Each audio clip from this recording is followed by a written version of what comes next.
கீதாவும் சீதாவும் தங்களுடைய சொந்த ஊருக்கு செல்வதற்காக ஒரு நாள் இரவு பேருந்துக்காக காத்து கொண்டிருந்தனர். அப்போது மழை வரும் போல் இருந்தது. வழக்கமாக செல்லும் பேருந்து வரவில்லை. சரி, வீட்டிற்கு சென்று விடலாம் என்று நினைத்தார்கள். அப்போது சிவப்பு கலரில் எதிரே ஒரு பேருந்து வந்தது. பேருந்து பார்த்ததும் சரி, இந்த பேருந்திலே சென்று விடலாம் என்று நினைத்தார்கள். பேருந்து உள்ளே போனதும் சில அமானுஷ்யமான விஷயங்கள் நடந்தது. அதாவது என்ன என்றால், ஒரே நிமிடத்தில் பகலாகவும் ஒரே நிமிடத்தில் இரவாகவும் மாறி மாறி வந்து போய்கொண்டிருந்தது.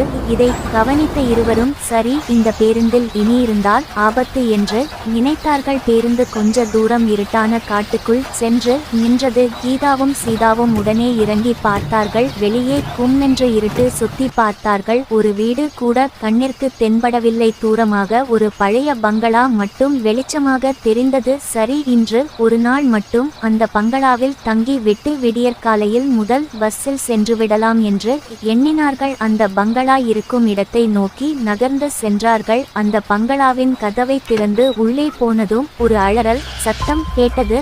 அந்த சத்தம் கேட்டதும் இரண்டு பேரும் உறைந்து போய் நின்று விட்டார்கள். அதன்பின் அங்கு இருக்கும் பேய்கள் எல்லாம் ஓலம் விட்டு கூச்சலிட்டு நடனமாடி கொண்டிருந்தது.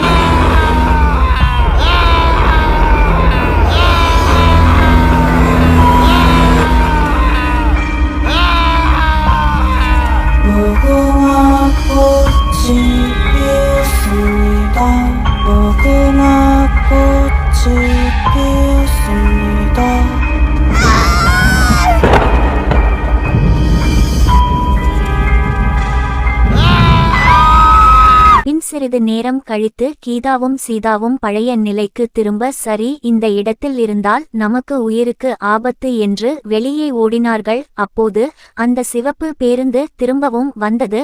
அதை பார்த்ததும் சரி, அந்த பேருந்தில் ஏறி தப்பித்து விடலாம் என்று நினைத்தார்கள். ஆனால் இப்போது அந்த பஸ்ஸிலிருந்து இரண்டு பேர் இறங்கினார்கள். அப்போதான் தெரிந்தது, நாம் ஏற்கனவே இறந்து விட்டோம் என்று. இந்த பஸ்ஸில் ஏறினால் கண்டிப்பாக இங்கே மட்டும்தான் வந்து நிற்கும். வந்தால் கண்டிப்பாக இறந்து விடுவோம் என்று நினைத்து கொண்டார்கள்.